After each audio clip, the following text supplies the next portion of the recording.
Bom dia, boa tarde, boa noite, minha gente. Está começando mais um episódio de F1 a todo vapor, que você nos acompanha tanto em vídeo quanto também em formato podcast.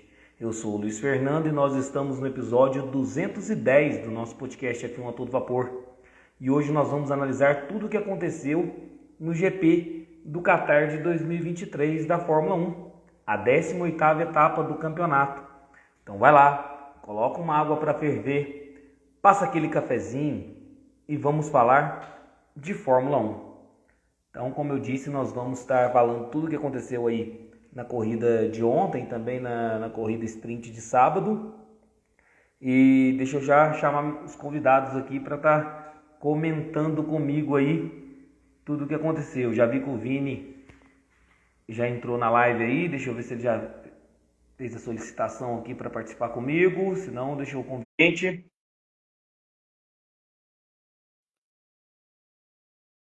Fala, Vinícius, tudo tranquilo, meu amigo? Fala, Luiz. Continuo não te vendo, rapaz. Sério, eu tô te vendo perfeitamente. Deve ser algum problema no meu Instagram, talvez. Eu não sei. Eu tô te vendo perfeitamente. Quem estiver nos acompanhando aí, depois me falam se estão vendo aí o rostinho do Vinícius aí também. Eu tô te vendo tranquilamente. Perfeito aí o bonezinho do Senna, o livro do Senna aí ao lado. Então, tô vendo tudo tranquilamente. Você não está me vendo. É bom que você não esteja me vendo, porque eu estou com a camisa do Cruzeiro, tá bom? Não. Rapaz, vamos deixar essa parte do futebol de lado. Rapaz, a gente aqui, nós do Grêmio, aqui onde teve Grenal, né? Tomamos uma lapada, assim que eu vou te contar. Eu acompanhei, eu não assisti, mas eu acompanhei os gols, os melhores momentos, realmente. O Egleison também, eu estou te vendo, não estou vendo o Egleison, mas acho que ele já está com a gente aí. Também não estou vendo o Egleison aí. Tudo tranquilo? Eu não estou vendo isso. E aí, vocês estão me ouvindo? Estou te ouvindo bem. Eu não estou vendo nada. Não tá perdendo nada, mas eu não estou vendo o Luiz, não. Mas está vendo o Vinícius? Estou vendo o Vinícius, infelizmente. Deus me livre. É o que importa para ti. Tá vendo? Deve ser algum problema com o meu Instagram, não pode. Porque já é a terceira live nossa, não é isso? Sim, mas eu atualizei. Hoje eu até verifiquei antes a atualização, sabe? Porque para mim, Luiz, para mim aqui, a tela tá dividida ao meio. Só tem eu e tu. O Egleison nem tá na divisão de tela aqui para mim. Não, para mim também só tá dividido. Para mim tá eu do lado do Vinícius e o Luiz tá preto. Então, quem estiver nos acompanhando aí, fala se. Eu acho que tá todo mundo vendo a gente, então. Só tá tendo problema entre a gente aqui, porque eu tô vendo o Vinícius perfeitamente, não tô vendo o Egleison. Aí, pessoal. Aí, ó, tem pessoal já dando boa noite pra gente aí, o Walter. Quem estiver nos acompanhando aí, dá um feedback pra gente. Tá dando pra ver aqui, ó. Aqui aparece os três. Então, fechou. Isso que importa. Importa quem. Boa. Aí, 5. O que importa é isso. Azar de vocês que estão vendo nós três. Olha, corrida aí do Qatar, um final de semana recheado de atrações. Nós tivemos classificação na sexta, classificação do sprint no sábado, corrida sprint no sábado e a corrida no domingo. Falar aí de todo esse final de semana no circuito de Losail. Tivemos a vitória do Oscar Piastri na corrida sprint do sábado e a vitória aí do Max Verstappen na corrida principal de domingo, com pódio duplo aí da McLaren, mais uma vez, mas dessa vez com Piastri em segundo e Norris em terceiro. E é o final de semana que o Max Verstappen se tornou tricampeão mundial da Fórmula 1. Vou começar com você, Egleison. Eu não vou nem falar da corrida. Gostou do final de semana como um todo?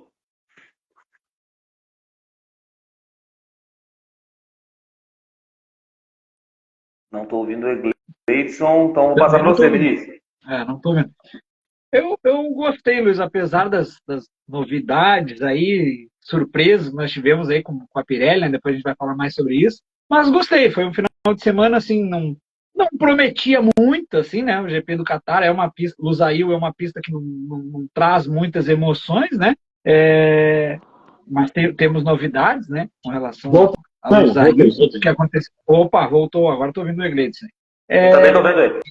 Mas no final de semana como um todo, eu gostei, assim, tipo, o saldo foi positivo, assim, de Lusail, né? E, propriamente da corrida de ontem, que nota que você daria? Para ontem eu vou dar uma nota 7, Luiz. Vou ser bem legal, assim, vou dar uma nota 7. Assim. Você está sendo legal mesmo. Eu ficaria com 6,5 aí para passar de ano. É isso, Achei eu ia botar 6,5. Não, vou botar 7 para nós passar por média. Eu vou ficar com 6,5 aí. Eu gostei do final de semana como um todo, mas a corrida de ontem eu achei muito previsível, tirando aí talvez a batida do Hamilton com o Russell, que a gente vai comentar aí, com quem participa com a gente também, pode dar sua opinião. Tirando essa colisão do Russell com o Hamilton, foi uma corrida bem previsível, bem monótona. Lá no grupo eu falei no sábado, o pessoal falando assim, o Hamilton e o Russell vão atacar o Max. Eu escrevi assim, ó, mais fácil os dois baterem do que atacar o Max. Dito e feito. O Egleison, mais uma vez, aí com as suas previsões corretas. E aí, Egleison, que nota que você dá para a corrida de ontem? Você gostou do final de semana? Cara, foi razoável. Classificação bacana, a corrida sprint foi boa, né? Porque o Max caiu um pouquinho em algumas posições. A corrida, aquela questão dos pit stops obrigatórios, eu acho que a corrida é muito previsível, concordo com você, porque tanto faz o cara usar médio, duro e macio, tinha que parar com 18 voltas. Então deixou a corrida muito engessada. Eu vou dar vou acompanhar o Vinícius, vou dar um 7. Muito bom. E vocês estiverem participando com a gente, pode dar a nota de vocês aí para a corrida de ontem. Eu vou começar com um assunto que é com o tricampeão mundial. Max Verstappen, dessa vez matematicamente falando, se sagrou aí tricampeão mundial. Ele entra num grupo seleto aí dos tricampeões mundiais que é composto por Ayrton Senna, que venceu 1988, 1990 e 1991. Niki Lauda, 1975, 77 e 1984. Nelson Piquet, 1981, 1983, 1987. Jack Stewart, 1969, 1971, 1973. E Jack Brabham, 1959, 1960 e 1966. Nesse grupo seleto aí dos tricampeões mundiais, o único que conseguiu vencer 3 vezes seguidas foi o Max Verstappen. Nós temos aí também o Schumacher, que fez esse feito, e o Hamilton também. Vettel. Mas, ou seja, Vettel, justo. Vencer 3 vezes consecutivos na Fórmula 1, a gente vê que não é fácil. É para poucos. Ele colocou uma volta no Pérez ontem, que é seu companheiro de equipe, com o mesmo equipamento. E aí, eu quero começar agora com polêmica com vocês, que é o seguinte. Eu ouvi no podcast do Pelas Pistas uma questão que eles fizeram lá, que eu achei muito interessante, eu quero fazer aqui na nossa live também. Considerando se a gente tiver um jantar, uma mesa, com 5 cadeiras, 5 cadeiras na mesa. O Max Verstappen ocupa uma cadeira. Ele tem 4 pilotos para compor essa mesa, ou seja, vocês considerando aí que o Max Verstappen agora tricampeão mundial com a carreira dele, quem que você colocaria esses 4 pilotos aí para sentar à mesa junto com o Max Verstappen? Vou começar com você, Egleison. Tá pensando muito aí. Por qualidade, estilo, qual que é o critério? Você pode definir o critério antes e falar os 4 pilotos que você colocaria sentado à mesa com o Max Verstappen. 4 pilotos para sentar à mesa com o Max Verstappen. Cara, não vou usar só a questão de números e talento. Eu acho que para sentar na mesa com o Verstappen, vou colocar aí Kimi Raikkonen, Michael Schumacher, Fernando Alonso e Nelson Piquet.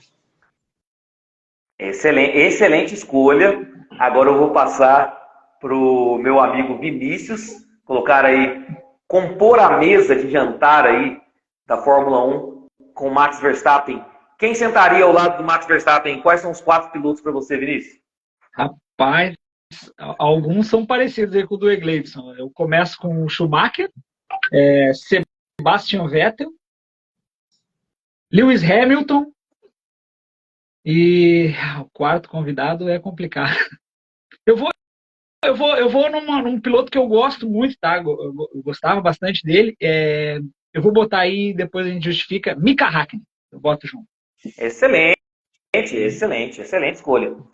Vamos lá, eu vou... Pode falar. Você acha que é da prosa uma mesa com Schumacher, Hamilton e Verstappen? Eu não fui pelo critério de números, eu imaginei perfis assim, meio marrentos, assim. Boa. E eu vou com um critério completamente diferente. Eu vou porque eu penso de talento na Fórmula 1. Pelo menos e eu vou ser um pouco injusto, já falo que eu vou ser um pouco injusto com as gerações passadas, que eu não tive oportunidade muito de acompanhar. Então vou ser injusto com a geração Fangio, com a geração Jim Clark, com a geração Jack Stewart, Emerson Fittipaldi. Mas a minha mesa vai ser composta com o Schumacher, Lewis Hamilton,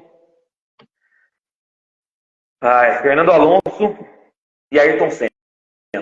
Colocaria Verstappen, Senna, Schumacher, Alonso e quem eu falei? E Schumacher, Senna, Alonso e Hamilton, juntamente com o Max Verstappen. Seria os cinco aí compostos aí à mesa. Eu iria por talento natural que eu vi um pouco e assim, acho que posso estar sendo injusto um pouquinho com as gerações passadas, mas para mim seria essa mesa aí.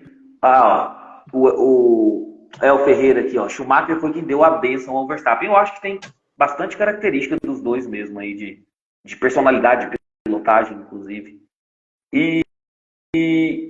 Então, assim, pelo que a gente viu dessa mesa do Verstappen, a gente viu que o Verstappen, assim, já ocupa a primeira prateleira de pilotos, né, Gleison?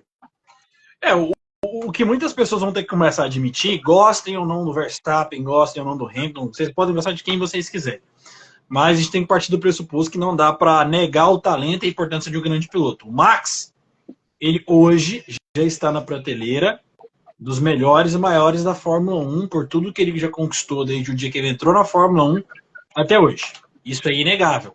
Então, o que eu vejo muito hoje é a galera, por ter a sua preferência de piloto favorito, e esquecer da qualidade do outro. Até eu vi muito aí, depois que o Max confirmou o tricampeonato, muito desdenho por parte de alguns outros torcedores. Cara, você pode gostar mais do Hamilton, mas você pode muito bem falar, ó, parabéns, Max. Temporada sensacional, cara, pilotagem impecável. É só a gente ver o que o Pérez vem fazendo comparado com o Max. Eu sei que não são dois pilotos de parâmetro, mas a gente consegue diferenciar o grande piloto do piloto mais ou menos ou ruim. Vinícius já me deu uma olhada ali. Comum.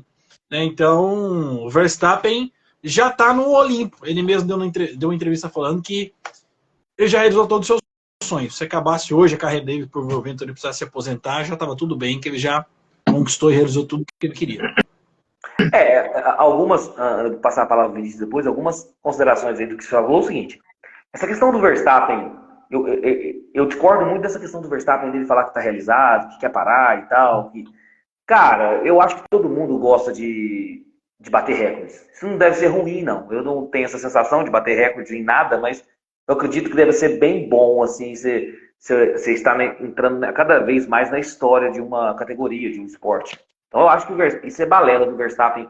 Acho que o Verstappen, um cara que fala que já deu tudo que tinha que dar, fica procurando volta mais rápida, fica procurando tirar cada segundo em cada volta. Então, ele tem uma gana de vencedor. Eu acho que o Verstappen vai atrás de tudo quanto é recorde que ele conseguir.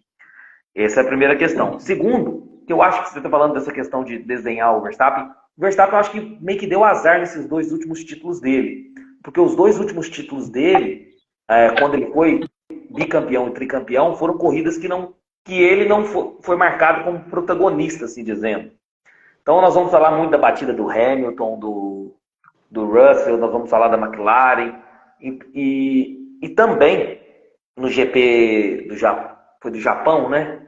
Da temporada passada, também foi marcado por muitas outras questões extra-pistas que não o bicampeonato do Max Verstappen. Então, assim, acho que é um pouco de azar, mas o Max Verstappen está na primeira prateleira aí de pilotos, seja dos maiores de todos os tempos, melhores de todos os tempos, não é, Vinícius? Sem dúvidas. Acho que o Egleison pontuou muito bem ali essa questão de que o Verstappen, ele tá no Olimpo, para mim, acho que o termo foi corretamente usado pelo Egleison ali, tá no Olimpo dos pilotos, né, dos melhores pilotos da história da Fórmula 1. Não dá para cravar, é muito difícil, é complicado, não tem como cravar, assim, tipo, é o melhor da história, sabe? Porque cada era teve as suas particularidades, então não tem como a gente cravar que é o melhor da história. Mas sim, o Max está fazendo história, está ao lado dos maiores, sem dúvida. Se a gente fizer uma lista aqui dos maiores pilotos de todos os tempos da Fórmula 1, o Max Verstappen tem que fazer parte. Entendeu? Então, tipo, isso é inegável. O que eu acho que o Egleison falou ali, e o que alimenta isso das pessoas desdenharem, é o próprio.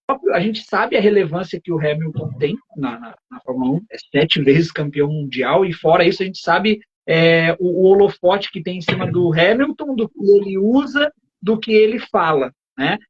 E do que ele veste. E eu vi um trecho de uma reportagem onde um repórter americano perguntou para ele, no sábado, pós-sprint, né? O que você achou do tricampeonato, tal, do Max Verstappen? E, tipo assim, eu até comentei com o Egleison, porque ele postou na página ali no Somos Fórmula 1, né? O Egleison postou nos stories ali a pergunta do repórter, né? E dá para ver nitidamente, Luiz, o Egleison, o pessoal que nos acompanha aqui, dá para ver nitidamente que a expressão facial do Hamilton, ela vai mudando, né? Conforme ele percebe o que é o teor da pergunta, né? Ele muda, assim, a expressão facial. Ele estava sorridente, assim, daqui a pouco a expressão facial começou a fechar. E ele foi bem curto e bem grosso. Disse assim, eu já falei, meus parabéns pro Max e pra equipe, sabe? Então, tipo, quando tu dá uma declaração dessas, tu, Luiz, 7 vezes campeão mundial, e tu não reconheces que, tudo bem, é o teu adversário, é o teu maior rival, mas, cara, não faz de ti um piloto menor tu reconhecer o talento do teu rival, né? Acho que isso só engrandece os teus títulos e mostra que tu tens humildade, acima de tudo, de reconhecer um cara que é igual a ti, né? Eu concordo plenamente com você, só penso o seguinte, se fosse com o Verstappen também, eu acho que seria a mesma situação. Ou você acha que o Verstappen iria... Não, o Hamilton é um dos maiores de todos os tempos, eu tenho um respeito danado pelo Hamilton, sabe, sem falar, é da boca para fora também. Existe uma rivalidade entre os dois. Tanto é que o Hamilton é politicamente correto com tudo, exceto com uma coisa, Max Verstappen. Vocês já viram isso? Concordo. Pode falar, Luiz. Concordo com você, só que tem uma diferença. Eu não estou colocando um lado para ninguém, mas quando o Verstappen fala algo que as pessoas interpretam como grosso, ela tem peso. As pessoas colocam arrogante, blá blá blá, mal educado. Quando o Hamilton fala essas coisas, por ele ser essa figura mais agradável, passar essa imagem, ninguém fala nada. Eu sei que o foco aqui é falar de Fórmula 1, mas sabe que o tratamento que a mídia dá quando o Verstappen fala uma coisa e quando o Hamilton fala outra é completamente diferente. A gente vai falar do acidente, até os fãs, o próprio Hamilton veio a público e falou, olha gente, foi um erro meu.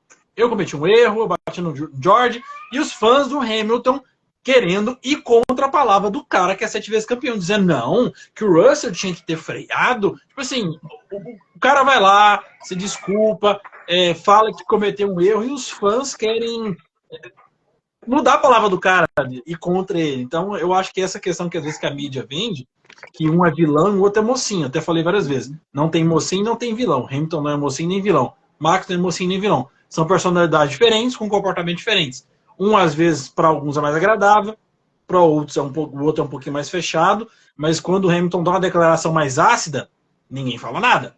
E o que o Hamilton falou, eu acho que não falou nada demais, ao meu ver. Ele foi curto e grosso, porque ele queria também ser nesses campeonatos que o Max está ganhando. Mas se o Max tivesse falado isso, pode ter certeza que o pessoal ele ia estar tendo enxurrada de críticas. Ai, ele foi grosso, ele foi mal educado, é aquilo, etc. Essas coisas do tipo. Então, você não queria entrar nesse mérito, mas não tem problema não, é podcast. Vamos falar um pouquinho em relação a isso. Que é o seguinte, eu penso, isso não é só na Fórmula 1 não, até no futebol que eu gosto de acompanhar também. Eu penso que a imprensa em si, a imprensa, e os fãs às vezes é movido pela imprensa, pelos comentaristas e tal, hoje em dia tendem a puxar um pouco a sardinha para quem é politicamente correto em todas as questões da vida, não só do esporte. Então, por exemplo, eu vejo lá o treinador do Palmeiras, que é um baita treinador, mas todo mundo bate no cara porque o cara é grosso, porque o cara responde assim, assado, etc e tal. A mesma coisa como foi com o técnico do Flamengo aí, o Sampaoli. E eu acho o seguinte, eu acho que o Hamilton, tirando a questão Max Verstappen, que existe a rivalidade, o Hamilton é politicamente correto em tudo. E aí a mídia tende a puxar um pouco sardinha e também, aí vem fãs, vem quem acompanha o automobilismo. Por exemplo, o Iglesias, essa questão da batida com o Russell, o fato dele ter visto no telão e pedido desculpas e falar que foi um erro dele, talvez é um discurso já comprado, já feito previamente, porque ele se torna um bom moço em pedir desculpas para o companheiro de equipe, falando que errou. Mas duvido que Max Verstappen, Michael Schumacher, Kimi Raikkonen faria isso.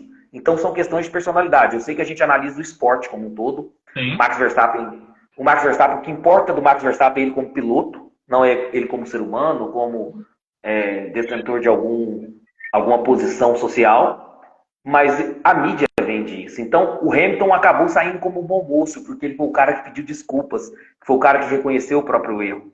Coisa que talvez o Verstappen não falaria. Isso vai um pouquinho além de Fórmula 1, mas é importante o debate, né? Concordo com você, mas eu estava falando, a gente sabe que a Mercedes tem um departamento de marketing muito bem feito. E eu e o Vinícius estava falando sobre o vídeo onde o Hamilton vai lá e abraça o Russell. E tipo assim, é nítido que é algo protocolar, que a câmera tá gravada e 1, 2, 3 gravando. Eles vão lá, dão um tapinha nas costas do outro, mas ninguém olha no olho do outro. Tipo assim, ó, é um abraço assim, ó. Sim. Mas, por quê? Mas aí tá. Mas você acha que a Red Bull faria isso com o Verstappen? Você acha que o departamento... É isso que eu quero discutir com vocês. Você acha que o departamento de marketing tem moral para chegar pro... Eu digo que o Hamilton, ele é politicamente correto. Além de ser um baita piloto, ele é muito politicamente correto. Não. Será que o Max Verstappen faria isso com o Sérgio Pérez? Eu nem acho que é politicamente correto. O Hamilton tem uma imagem midiática, promocional, que ele tem que zelar mais. O Max não tem tanto esse apelo. Então, o Hamilton, a Mercedes ganha muito dinheiro com o Hamilton ganha muito dinheiro com a Mercedes, porque é o maior personagem hoje da Fórmula 1 atual, é o nome mais forte. Então, a Mercedes tem que tentar transparecer que as coisas estão tudo bem, que não existe nenhum atrito entre ele e o Russell, que a gente sabe que é o contrário, né? Só vê as expressões, o que o Russell falou no rádio, né? O cara veio pra cima de mim de novo, ou seja, já deu uma direta. Então, a Mercedes faz um videozinho mandrake, onde os dois se abraçam, para mostrar para os patrocinadores. Tá tudo bem, aqui é uma família. A gente sabe que por trás das câmeras não é isso. Esse é o ponto principal. Eu estava falando com o Egleidson sobre essa questão, né? O Hamilton vai em frente às câmeras e tudo bem, eu errei, foi um erro meu, desculpas ao George, desculpas à equipe, mas não é isso que ele vai chegar lá nos boxes da equipe dele e vai falar. Lá ele vai soltar raios e trovões para cima do Russell, né? Que é o cachorro que manda no terreiro ainda. É isso, entendeu? Tipo, ele tá errado, o Hamilton tá errado. Só que aí vocês verem como é isso que o Luiz falou, essa questão de a mídia puxa para quem ela quer, né? E vocês veem que curioso, o Egleidson vai trazer em detalhes se ele se lembrar de cabeça, mas assim, imaginem vocês se esse incidente fosse com o Max Verstappen por fora e ele batendo no Russell ou no Hamilton. Vocês imaginam o que seria dito? Lá vem Max. O Dick Vigarista ataca de novo. Blá, blá, blá, né? O sujo e tal. Aí pode fazer um exercício, quem está nos acompanhando aqui na live também, nos ajudem, hein? Incidentes do Max Verstappen. Lewis Hamilton, Monza, 2021. Incidentes do Hamilton. Alonso, Max, em Silverstone, né? Quem mais? O Russell agora. A gente pode citar uns 5 ou 6, assim, de pronto, né? Vocês podem até me ajudar. Então, assim, e aí o Hamilton, bom moço, tá tudo certo. E que nem o Egleison falou, até quando o Hamilton reconhece que errou, os fãs vão lá e dizem, não, mas é que o Russell tinha que ter diminuído. Eu ouvi hoje, a gente ouviu o Egleison, o pessoal falando assim, ó, tinha que ter ordem de equipe para deixar o Hamilton passar na primeira curva, meu amigo. A prova nem começou e tu já quer ordem de equipe? Então, tipo assim, isso que eu tô dizendo, foi traçado. A mídia, é isso que eu quero dizer para vocês, a mídia traça uma personalidade, e o Hamilton sabe casar muito bem isso. Hamilton sabe estar no lugar certo, na hora certa, falar as coisas certas. Sim. Assim como outras personalidades. Então, o que acontece? Por exemplo, o Nelson Piquet, quando aposentou, ele falou que ele queria ser esquecido. O Reginaldo Leme mesmo fala isso. Ele queria ser esquecido. Então, o Nelson Piquet não tem rede social, o Nelson Piquet evita qualquer tipo de evento relacionado à Fórmula 1, não vai para paddock, só ia para o paddock quando o filho estava. Então, é um cara que não quer ser lembrado. É pouquíssimo midiático, não vai em quase programa nenhum, não dá entrevista para ninguém, porque é da personalidade dele. O que nós temos hoje na figura do Piquet? Sem conhecer o Piquet, que o Piquet é antipático, que o Piquet é isso, que o Piquet é aquilo. Então, acaba que a mídia traça um perfil, por exemplo, o Nelson Piquet é brasileiro. Mas eu tenho certeza que se você pegar a própria mídia e os próprios fãs da categoria, vão colocar o título de cidadão do Hamilton como muito mais brasileiro do que o Nelson Piquet. Porque a mídia quer esse tipo de posicionamento politicamente correto. E eu digo isso para tudo. Para tudo na vida. Se tem uma causa que está tendo um hype ali da mídia, do Instagram, se você bater contra, meu amigo, você é linchado. Como é que é a palavra que eles fazem aí agora? Cancelado. Cancelado, você é cancelado. Se você der uma opinião contrária ao que a mídia quer hoje, você é cancelado. E a personalidade do Verstappen é completamente desse jeito. Completamente Kimi Raikkonen, completamente Nelson Piquet. Isso não agrada o hype que está hoje, entendeu? Então, por isso que veio um Hamilton como um deus salvador e o Max Verstappen como vilão. Era assim com o Schumacher também, gente. Verdade. Deixa eu pegar aqui um comentário. Estava vendo o Rifas de Automobilismo. Estava vendo uma live na Itália de um jornalista que disse que o Max Verstappen está a caminho para ser o melhor da história. Também acho. Eu também acho, de verdade. Uma pergunta interessante aqui, do Rifas de Automobilismo. Quem vocês acham, galera, que atualmente pode bater o Max Verstappen? E aí, Wegley? Você está sem áudio, Wegley? Wegley, você está sem áudio. Tô ouvindo agora. Agora sim. Cara, agora sim. Que poderia, de fato, se tivesse um carro bom o suficiente, que poderia, não significa que queria. Russell, eu coloco como número 1. Lando Norris. Coloco ainda o Leclerc, eu acho que é um cara que tem muita velocidade, se tiver com a cabecinha no lugar, tem potencial, nós vimos isso, sim. Acredito no Leclerc ainda como piloto. E o Piastri ainda é muito jovem na primeira temporada. Eu acho que esses 4 podem ser pilotos que futuramente vão desafiar o Max, vão incomodar. Acho que vão ser esses 4 aí. O restante eu acho que está um degrau abaixo, Ocon, Gasly. Tô pegando a geração, viu? Hamilton e Alonso, eu não vou colocar na bandeira. Acho que vão ser esses 4, mas eu colocaria Russell na ordem. Russell, Norris, Leclerc e Piastri. Piastri pensando mais no futuro. Eu concordo com você. E aí, Vini? Concorda com o Gleice também? Então, eu ia colocar assim, de todos hoje, tá? De todos do grid, se colocar o Max Verstappen e o outro piloto com o mesmo carro, os dois com o mesmo equipamento, eu acho que de todos do grid, o único que teria condições de fato de bater o Max Verstappen é o Fernando Alonso. Acho que não, mas acho que a pergunta, Vini, acho que a pergunta foi da geração, entendeu? Dessa geração. Não. Quem poderia bater o Max Verstappen nessa... Aí, Alonso, sim, a gente vai colocar ele que vai aposentar daqui uns tempos, né? E a cada ano que passa também, a gente sabe que vai perdendo um pouquinho, né? É normal, embora o Alonso esteja no alto nível, mas não é o Alonso também de 2010, né? Então, sim. Assim, eu acho que assim, ó, na ordem, tá? Pelo que mostrou, pelo que vem mostrando até aqui, claro que é muito pouco, é o primeiro ano e tal, mas assim, chegar no primeiro ano e já chegar se impondo, isso é para poucos, tá? Isso mostra uma personalidade do Piastri, que poucos pilotos iniciantes e poucos até mais velhos aí no grid, né? Os mais experientes têm personalidade, sabe? Então o Piastri, eu acho que em condições iguais o Piastri, o Russell e o Norris. E eu vou botar assim, em condições iguais, já que o Leclerc só aposta no Leclerc, ele tem uma benevolência com o Leclerc, né? Ele aposta no Leclerc... Eu aposto também. Cara, o Leclerc falou aqui, ó. O Leclerc com a cabecinha no lugar, velocidade ele tem muito. O Leclerc também acho. Concordo com você. Se tiver com o Gardenal em dia... Não, mas aí é que tá. Hoje, a questão é, hoje, não no futuro. No futuro a gente pode falar também do Leclerc. Mas assim, hoje o Leclerc está um degrau abaixo desses caras. Hoje? Entendeu? Sim, hoje sim. Por questão de talento, não. O Leclerc tem tanto ou mais talento do que essa geração de Russell, Norris, Piastri. O degrau abaixo que o Leclerc está é justamente a questão mental, né? Então, é o que eu vejo. Então, colocando com o mesmo equipamento, eu boto na ordem, tá? Piastri, Russell, Norris e Carlos Sainz.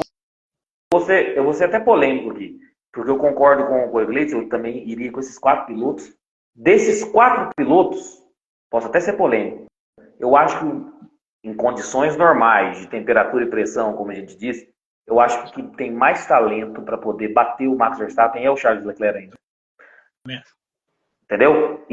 Sei que o George Russell é um baita piloto, sei que o Piastri está vindo com tudo, sei que o Norris também é um talento, mas eu acho que em condições plenas de igualdade, ou seja, psicológico em dia, um carro competitivo, eu acho que o único que pode fazer isso é o Charles Leclerc. Luiz, aí é que tá, Luiz.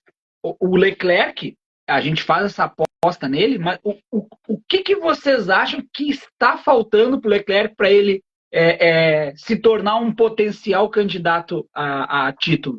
O que falta, além de um carro melhor? É uma pergunta difícil, mas vou te falar uma coisa. A pressão de ter 5 anos de contrato na Ferrari, eu acho que já é um primeiro fator. Você ter um contrato de 5 anos com a Ferrari. E outra coisa, pilotar numa equipe de Fórmula 1 é uma coisa, pilotar na Ferrari é outra. Não, você sabe disso. Sem dúvida. E traz um par do Quem sabe eles uma equipe competitiva, com novos ares, né? Mas eu vou fazer uma observação rápida aqui. Acho que pouca gente não tem reparado nisso, mas o Leclerc, ele tá com uma postura um pouco mais madura do que 2022. Ele até tem aceitado algumas situações onde talvez o Sainz está mais rápido.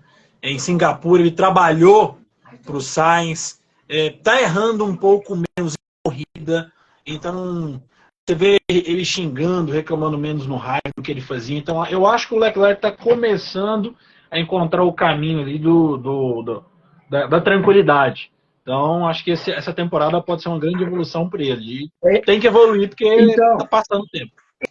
Esse é o ponto. O que a gente precisa saber do Leclerc é assim, hoje o Leclerc está um degrau abaixo pela questão psicológica. Mas se botar o mesmo equipamento para todos esses caras aí, o Russell, Norris, Piastri, Max, hoje ele está um degrau abaixo. Em condições, tipo, que nem o Luiz falou, normais, temperatura, pressão e tal, a gente está projetando o melhor Leclerc. Hoje, o Leclerc, mesmo que dê para ele uma Red Bull tal qual a do Max, ele não consegue brigar. Por quê? Porque a parte psicológica dele não ajuda. Né? Hoje não.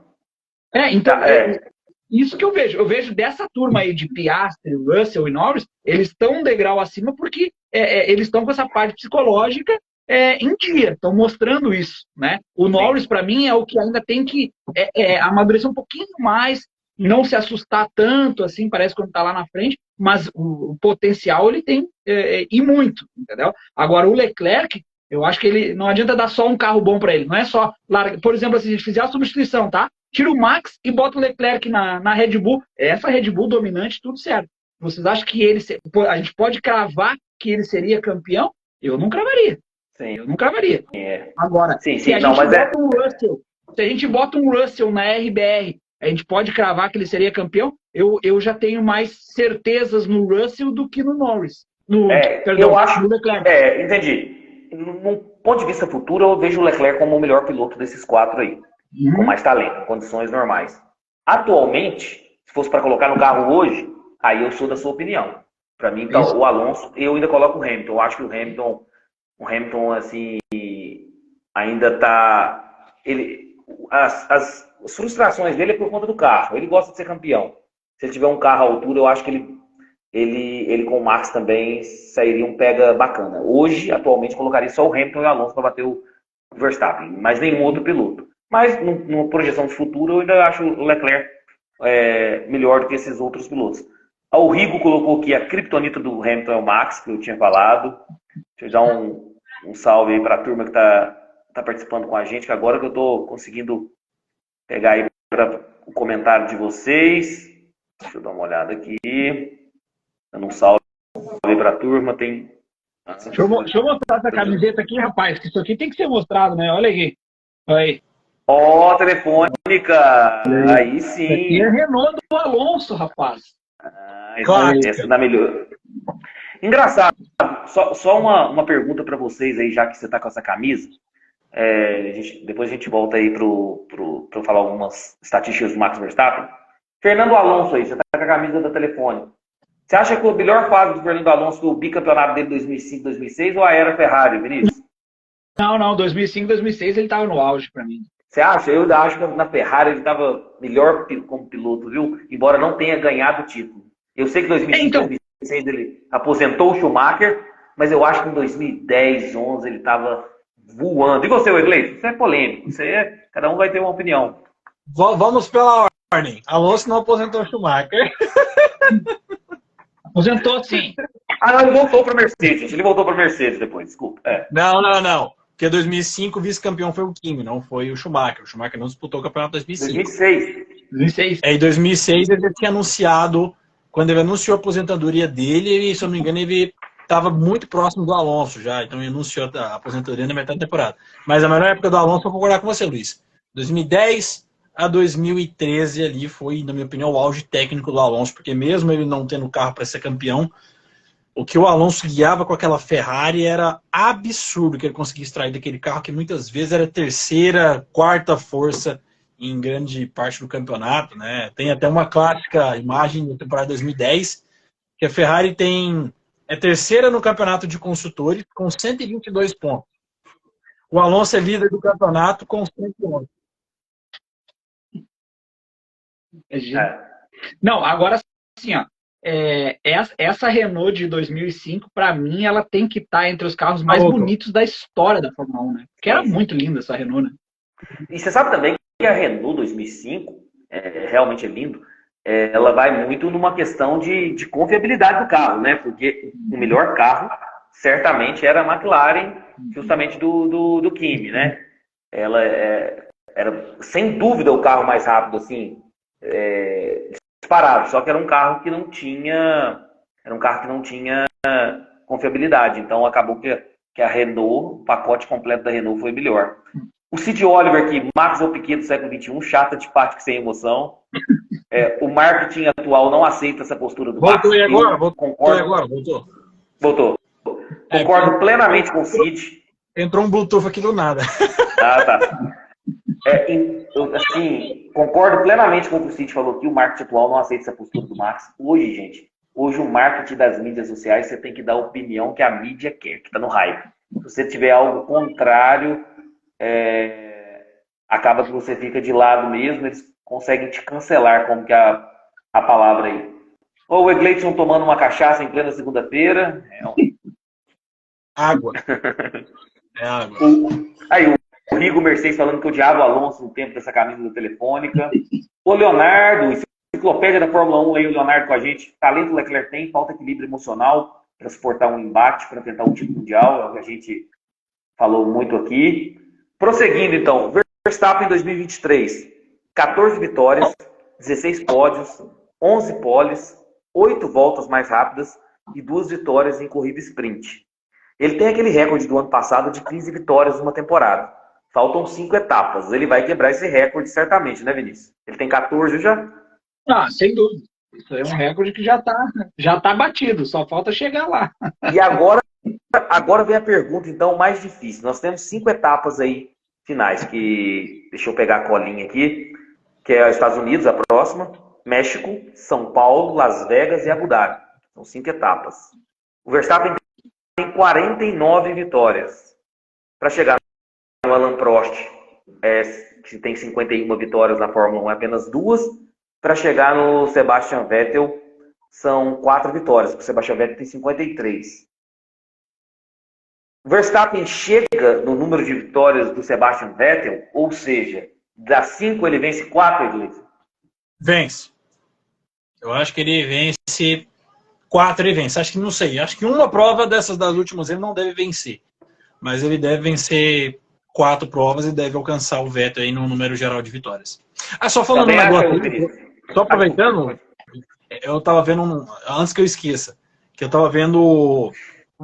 Números são importantes, nós sabemos disso, números andam junto com muitas coisas, mas eu estava vendo um dado seguinte: o Norris e o Russell completaram 99 provas agora, né, nessa última corrida.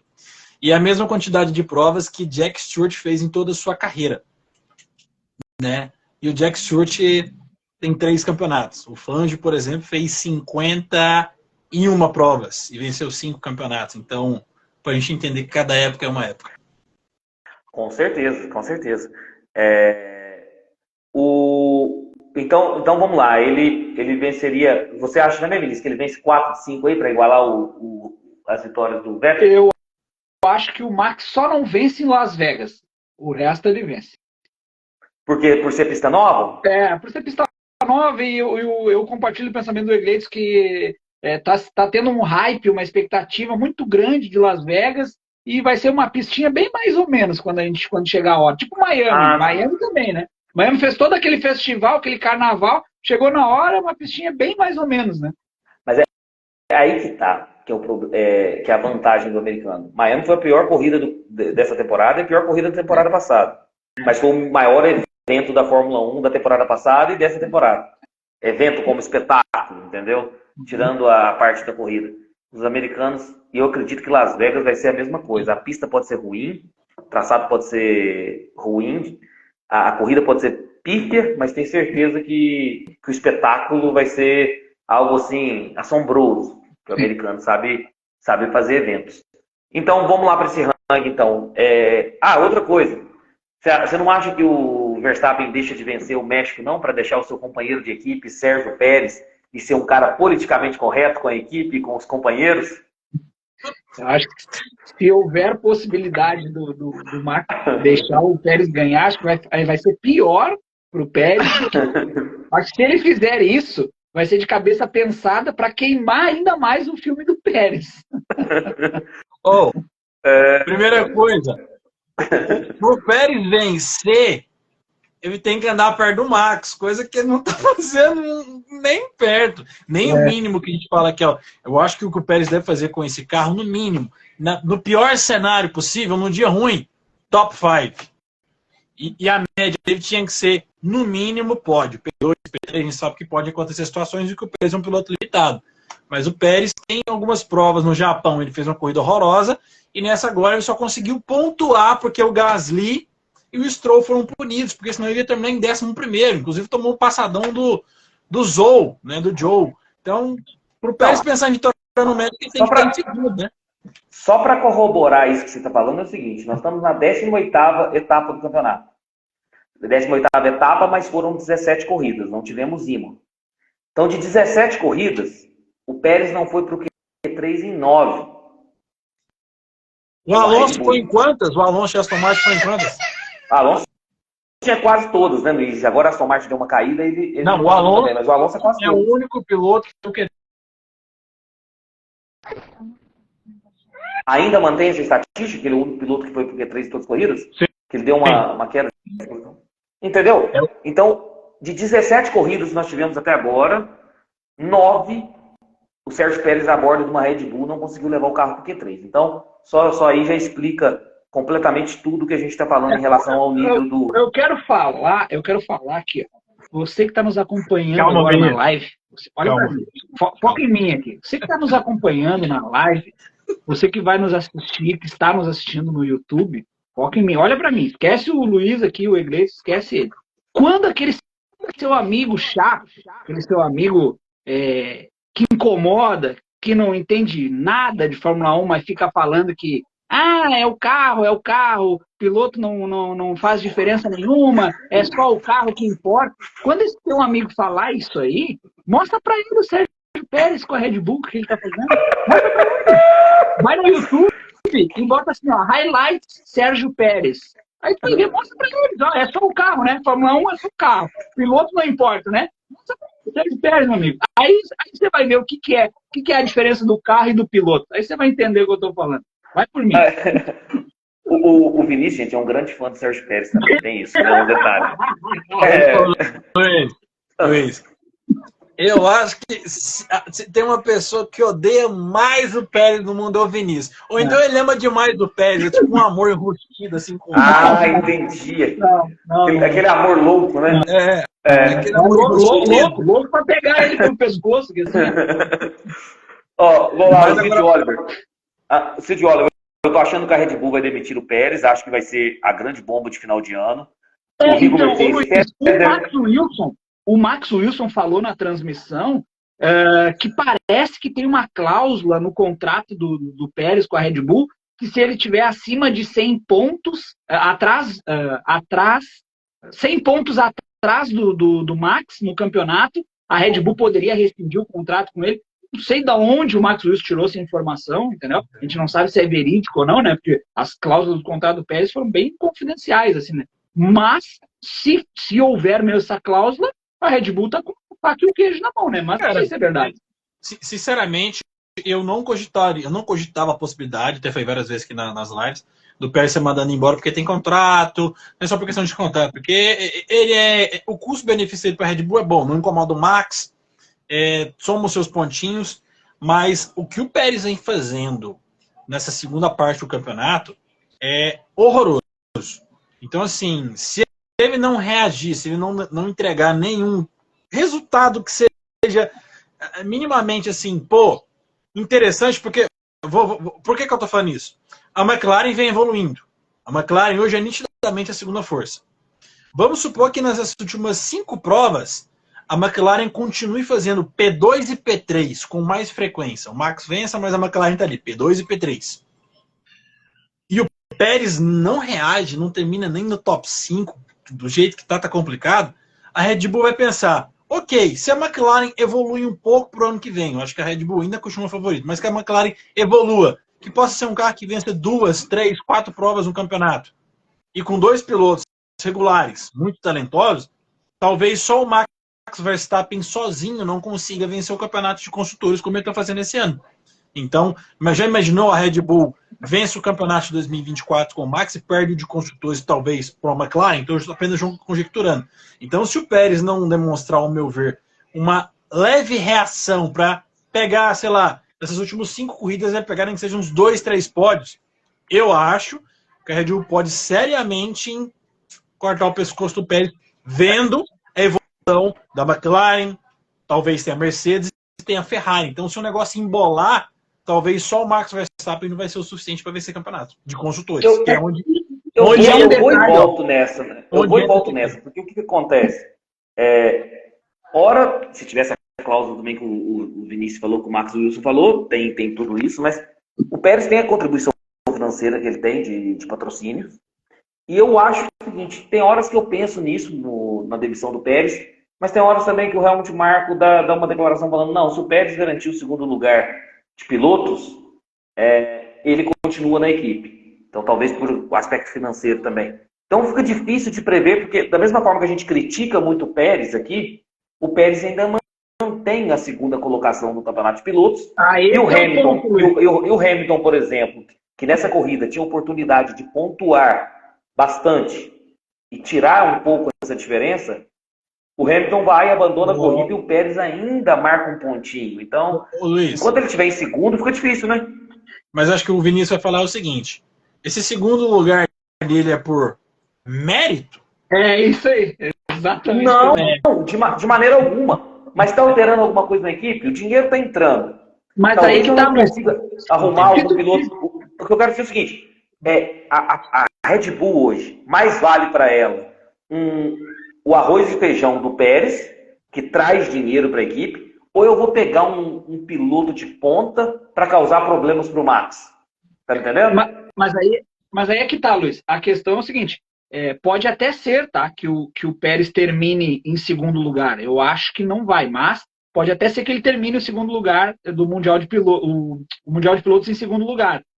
Mas é muito mais por incompetência das outras equipes do que por competência dele, Pérez. Porque se o Hamilton tivesse feito o mínimo, não tivesse feito aquela loucura na primeira curva, hoje essa distância que é de 30 pontos, se eu não me engano, do Pérez pro Hamilton, seria de no mínimo 15 pontos. Entendeu? Sim. Porque aí o Hamilton pegaria ali um P4, um P3, entendeu? Porque o vídeo que fez o Russell na corrida, né? Então essa distância já estaria cortada pela metade.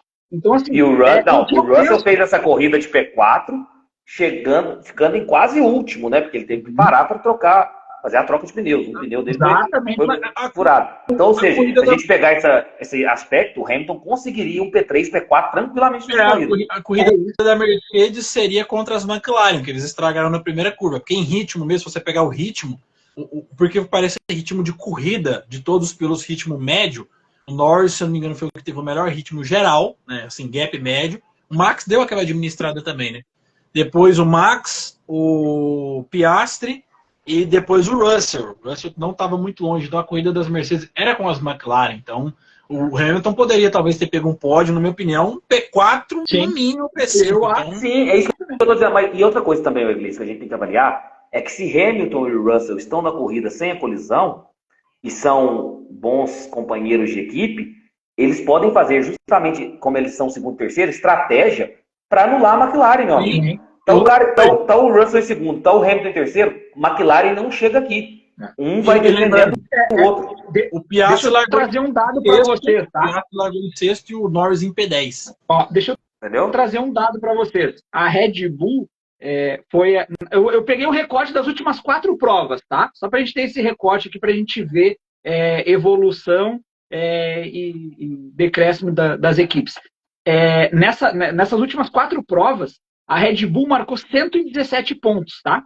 A Red Bull, equipe, marcou 117 pontos. A segunda colocada foi a McLaren, com 114 pontos. Apenas 3 pontos atrás da Red Bull, né? Logo depois vem... o Sérgio Pérez. Isso. Logo depois vem a Ferrari, com 97, e em seguidinha vem a Mercedes com 71 pontos. E depois vem a Aston com pífios 15 pontos nas últimas 4 provas, né? Então isso mostra o quê? Todos do Alonso. Isso mostra o quê? Que o inimigo hoje, o adversário hoje da RBR é a McLaren. E aí, assim, o que eu penso, a análise que a gente tem que fazer, os engenheiros, a direção da RBR tem que fazer, assim, é mais ou menos, sabe quando a gente está dirigindo e quase bate o carro que está mexendo no celular, assim, quase bate o carro e leva aquele susto? Eu acho que é isso. Se o Pérez for segundo colocado, foi naquele susto. Assustou, corrigiu, assustou e ganhou. Será que o que a gente tem que pensar é o seguinte, se a gente fosse, né, nós, os cabeças lá, os heads da Red Bull, a gente quer passar por esse susto de novo com o Pérez? Acho que essa não, eu acho que vai um pouquinho além disso, Vinícius. Eu acho que vai um pouquinho além disso. Eu acho que a gente senta, nós 3 aqui somos os diretores da Red Bull.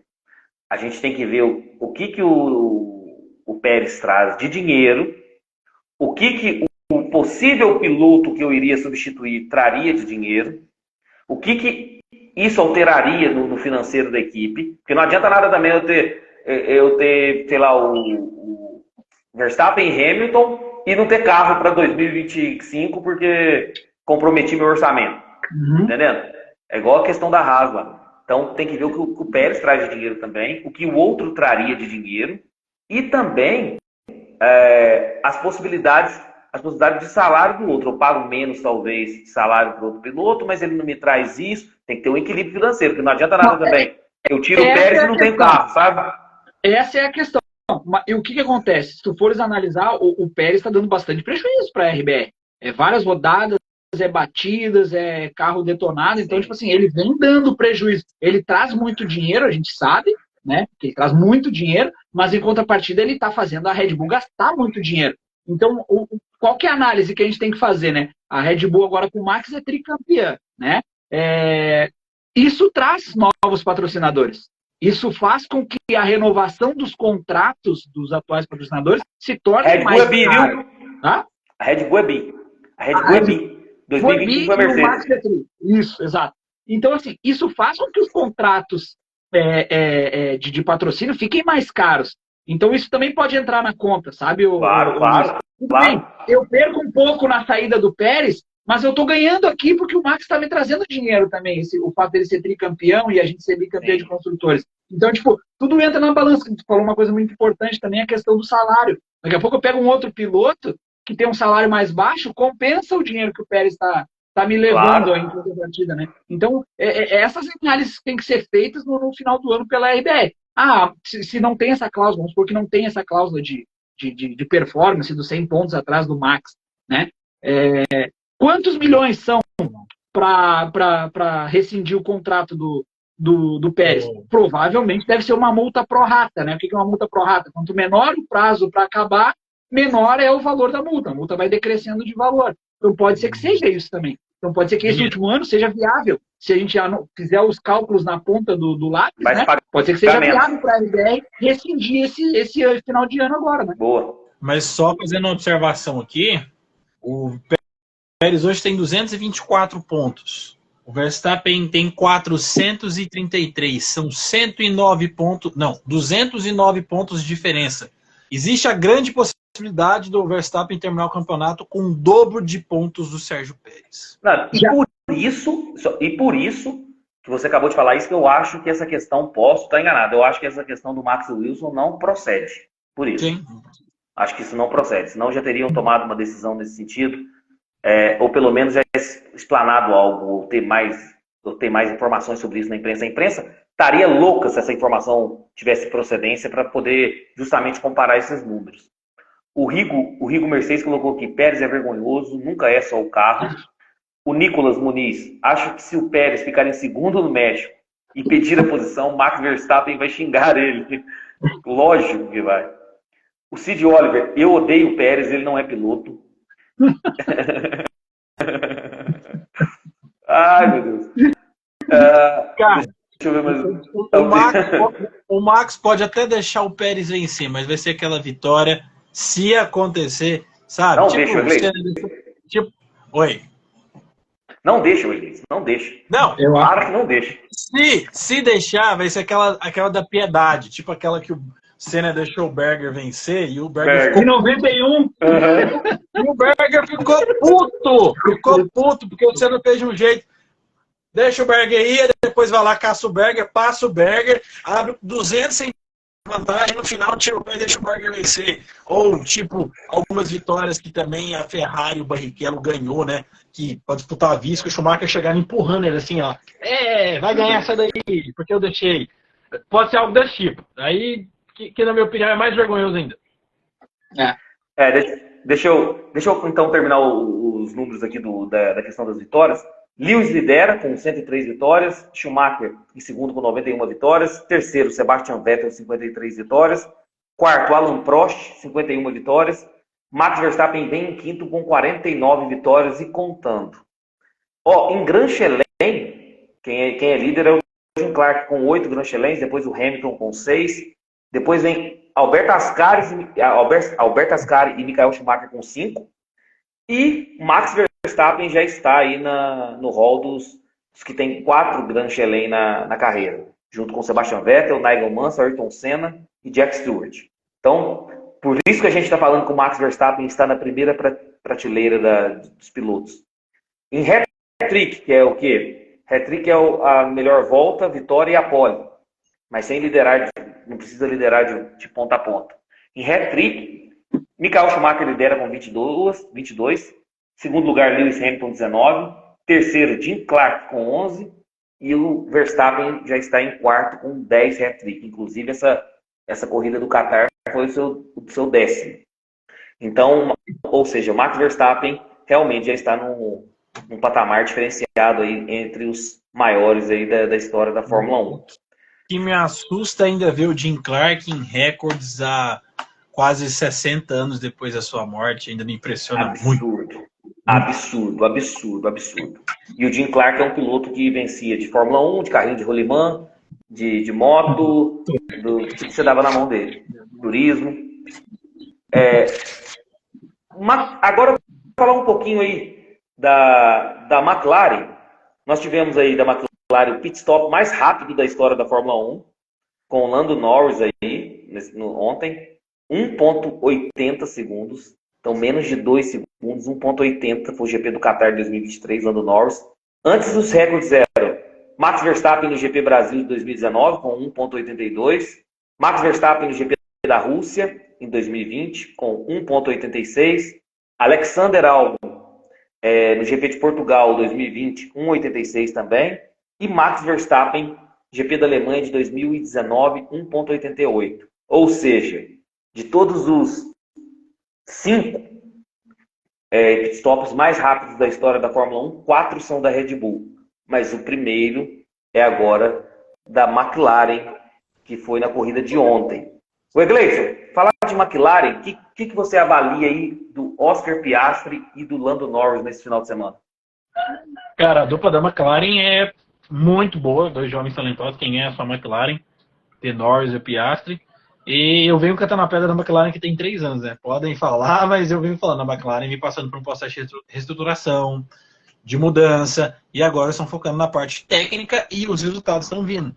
E com o túnel de vento em operação para 2024, o túnel de vento deles, novíssimo, a McLaren tem um projeto muito bom de carro e muita base no carro da Red Bull. O pessoal esquece isso. As únicas 2 equipes que usam um sistema de suspensão pull road na frente, que é a Asha, sim, com mais peso para baixo, melhor o centro gravitacional, faz um negócio mais simples, e ao contrário, puxa o óleo atrás, só a McLaren e Red Bull usam esse sistema de suspensão que ajuda muito nessa questão de efeito solo.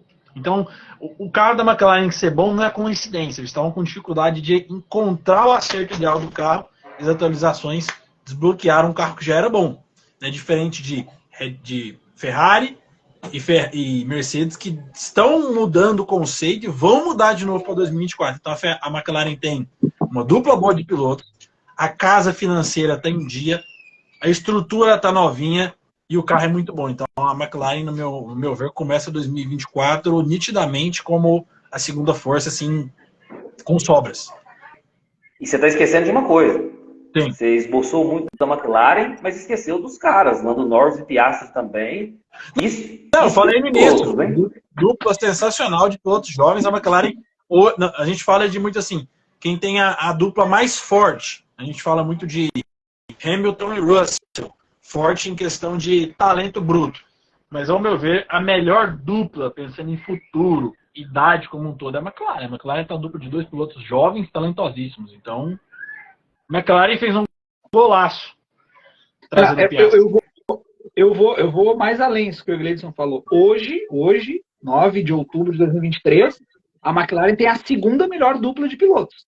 Só está atrás da Mercedes com o Hamilton e o Russell. Sim. Hoje é a melhor. E é a que mais tem potencial de futuro com esses 2. Porque o Hamilton vai aposentar logo adiante. O Max está sozinho.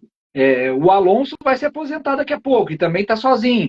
Então, tipo assim, a McLaren tem a melhor dupla e está consolidada. Eu acho que, assim, cada vez que a gente vê uma prova boa do Piastri, a gente entende o porquê dessa briga, né? Da McLaren com a Alpine e Renault, né? Na época que o Piastri estava acertado com a Alpine e decidiu, de última hora, trocar pela McLaren. Então, cada vez mais... E ninguém entendeu, né? Por que toda essa briga por um piloto? Veio da Fórmula 2 agora e tal. E agora está se comprovando, né? Eu já tinha postado nele já, né? Campeão da Fórmula 3, campeão da Fórmula 2. Realmente é algo impressionante. E o receio que eu tenho da McLaren deixa eu... calma aí. O receio que eu tenho da McLaren é que o Lando Norris parece que deu uma declaração já meio que tirando um pouco os méritos do Piastri, seja da pole na corrida sprint, ou seja da vitória na sprint. Ele errou, né, na classificação da sprint ali, ele errou na última curva, ele saiu fora. E aí o meu medo é ter esse problema entre os companheiros de equipe por conta do Lando Norris estar sendo batido aí pelo Oscar Piastri e meio que tirando os méritos do companheiro de equipe. Mas, sem dúvida, eu também acho que é a segunda melhor dupla do atual grid. O Sid Oliver, que vocês estão rindo? Eu acho o começo do Piastri melhor que o de Ayrton Senna. Viu, Luiz? O Piastri tem mais talento que o Senna, na minha opinião. Tá certo, tá certo. Senna só foi bom depois dos 28 anos. O Senna começou com 24, né? O Max Verstappen tem 26. Outros tempos de Fórmula 1. Tá certo, Cid. É sua opinião, é isso aí, cara. Mas o Senna começou no saco, velho. O Senna começou com 24. Ele quer que o Senna... Olha, começou na Fórmula 1 com 24. O Max Verstappen fez 26 essa semana. Então, para você ver como é que são outros tempos, né? O Max Verstappen fez 26 com esse tanto de números e o Ayrton Senna começou com 24. Então, ela ficou vermelho, Luiz. E nós marcamos também aí. O Damon Hill começou com 30, hein? Cara, então. Esses dias, eu tava num debate muito legal com o Egleison sobre isso, tá? Que às vezes pega assim, Verstappen já tá batendo o recorde do Senna, do Schumacher, do Prost, com tão pouca idade e tal. Só que, cara, eram outros tempos, né? Como a gente tá falando agora do Senna. O Senna entrou com 24 anos. Os 24 anos dos anos 80 são os 17, 18 de hoje. Que essa galera tá entrando aí, Piastri, Norris, Leclerc, quando ingressaram na Fórmula 1. Então a gente tem que ter esse entendimento histórico também, né? Os pilotos, que nem o Iglesias falou muito bem agora, Damon Hill entrou com 30 anos na Fórmula 1, né? Então, tipo, os 24 anos hoje não são os mesmos 24 anos que eram do passado. 24 anos do passado, o cara era jovem demais ainda para a Fórmula 1, né? Perfeito. E também nós atingimos aí o pódio número 500 e 501 da McLaren. O primeiro pódio da McLaren foi no GP da Espanha, em 1968, com Danny Hill. Depois o pódio 99-100 foi com Nick Lauda e Alain Prost, no GP do Canadá, de 1984. O pódio 250 da McLaren foi no GP da Bélgica, de 1994, com Mika Hakkinen. E agora o pódio 500 e 501 com Oscar Piastri e Lando Norris no GP do Qatar de 2023. Mais pódios aí pela McLaren, Alain Prost com 63, seguidos do Ayrton Senna com 55 pódios. Fala pro Sid Oliver que só quando o Piastri tiver 55 pódios pela McLaren que ele vai falar do Senna aí. Depois vem o Mika Hakkinen com 51 pódios. Depois vem o David Coulter com 51 pódios também, empatado. E depois vem o Lewis Hamilton com 49 pódios. Eu queria comentar com vocês uma questão também aqui. Eu estou vendo aqui da qualificação de sexta, né? Que nós tivemos aí, o Verstappen cravou a pole com 1:23.778. Piastri teve o segundo tempo, mas a sua volta foi deletada. Sainz e Pérez ficando fora do Q3. E o Lance Stroll, meus amigos, vamos falar um pouquinho do Stroll. Ele ficou fora do Q2 para a corrida principal, fora do Q2 para a corrida sprint. E ainda empurrou seu treinador e saiu meio chateado, sem conversar com ninguém. Meio que um moleque mimado. O Stroll já tá assim, prevendo que ele vai sair da Fórmula 1, Vinícius? Eu acho que ele tá sentindo. Eu acho que ele não tinha essa perspectiva, né? Por ser filho do dono e tal. Mas com os péssimos resultados que ele vem angariando aí na Fórmula 1, eu acho que ele está sentindo que sim, mesmo sendo filho do dono, ele pode dar lugar, né? A Fórmula 1 também é feita de resultados, né? E aí eu acho que ele está sentindo essa pressão, não está reagindo bem, entendeu? Já no sábado ele jogou o volante longe, né? Do carro dele. E aí agora teve essa atitude lamentável, né? Final de semana lamentável, mais um final de semana lamentável do Lance Stroll. E eu acho sim que ele está sentindo que ele vai ter que dar lugar. E aí, eu acho que ele vai ter. Acho que o 24 ele deve continuar. Mas se ele tomar, a possibilidade é grande, ele tomar outro sulavanco desse do Alonso, eu acho que mentalmente ele não vai ter psicológico. E assim, dizem conversas, né, rumores, que a própria mãe dele já está sentindo que ele não tá mentalmente bem, que ele tá desgastado por isso, né? Não tá legal, né? O nenenzão da mamãe não tá bem. E a própria mamãe Stroll tá pedindo para ele largar isso e fazer outra coisa da vida. Coitado, ele é um menino mimadinho, né? E tem rumores que o papai Stroll vai vender a Aston Martin, né? Ele tá correndo rumores aí que seria Aramco, inclusive, que ia comprar a parte dele da empresa. Se ele vender a Aston Martin, certamente o Lance Stroll vai sair fora. Eu duvido que alguém que vai gerenciar a Aston Martin vai continuar com o Stroll. Nisso aí, gente, nessa questão, aumenta as chances aí do Drogovic, não aumenta, não? Você acha que em 2024 ele ainda mantém o Stroll, ou Iglesias? Para 24 fica. Para 24 fica. Que questão contratual, a gente nem precisa comentar, porque o contrato do Stroll é o único contrato diferente na Fórmula 1, né? É um contrato que nem precisa ser assinado, não precisa de cláusula, não precisa de nada, né? Só a vida, eu coloco 24 como ônus X pro Stroll. Se 24 as coisas realmente... Ele já fez boas temporadas, assim, mas 2023 tá medonho. E se 24 for na mesma pegada, eu acho que ele mesmo vai falar, não dá mais.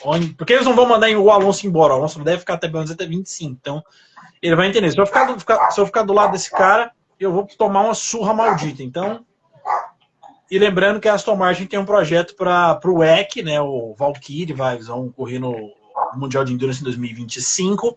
Então pode ser que o Stroll siga esse caminho aí. João Pedro lembrou bem. Gente, respeita o Stroll.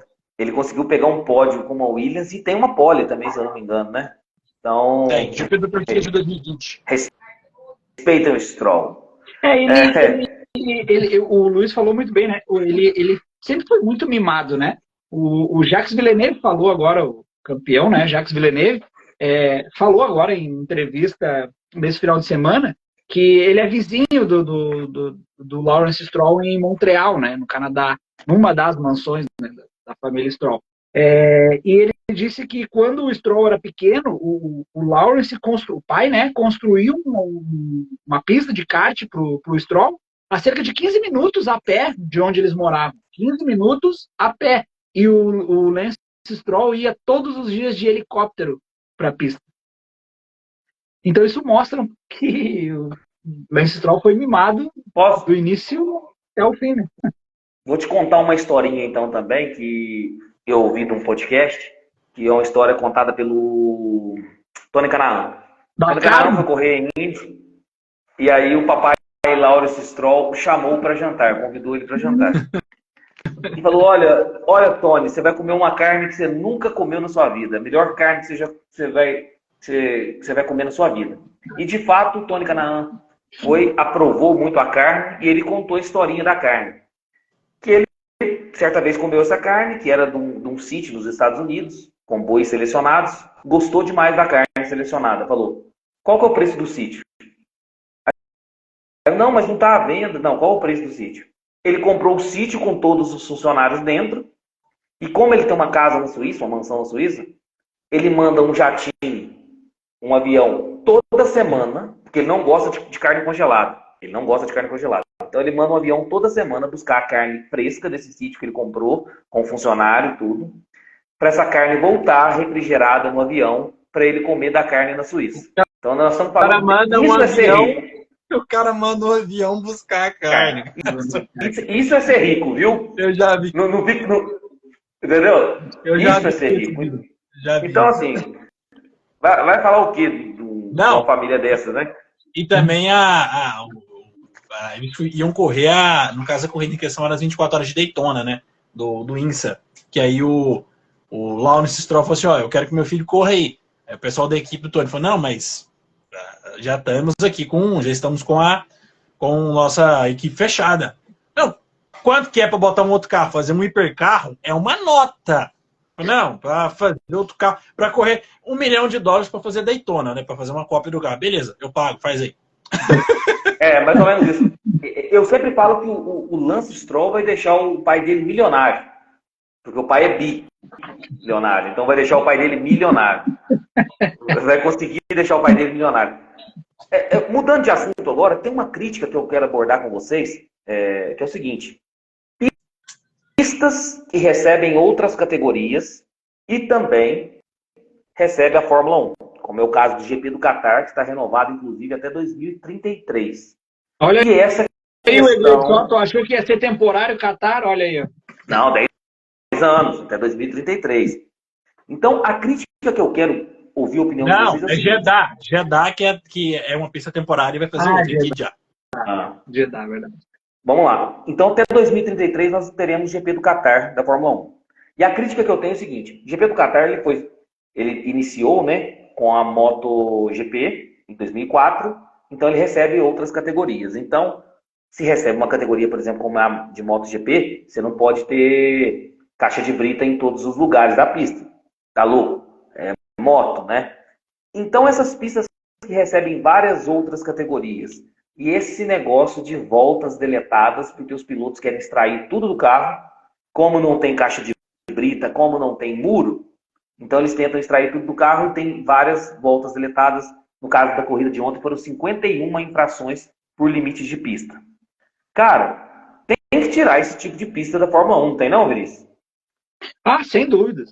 Estava conversando hoje até mais cedo com o Egleito sobre isso, né? Essas pistas, assim, como... e vou botar no bolo junto, tá? Qatar, Baku... qual o benefício que o Azerbaijão trouxe para a Fórmula 1 a não ser dinheiro, né? Em termos de esporte, não trouxe nada, né? Jeddah é outro circuito também que, além de ser perigosíssimo, né? E aí, que nem o inglês estava falando mais cedo, que esse circuito que as equipes estão, que a Fórmula 1 corre hoje é um circuito temporário. Está sendo construído mesmo, o real circuito e tal, que é o que vai ficar por mais tempo na Fórmula 1. Então, assim, esse circuito tinha que sair, né? E tem que se padronizar, eu acho, né? Cara, é zebra o quê? É zebra piramidal, é zebra salsicha? Porque agora é a primeira vez que eu ouvi falar em zebra piramidal. E aí são coisas diferentes. Eu acho assim, em questão de tecnologia, isso é muito opinião pessoal, né?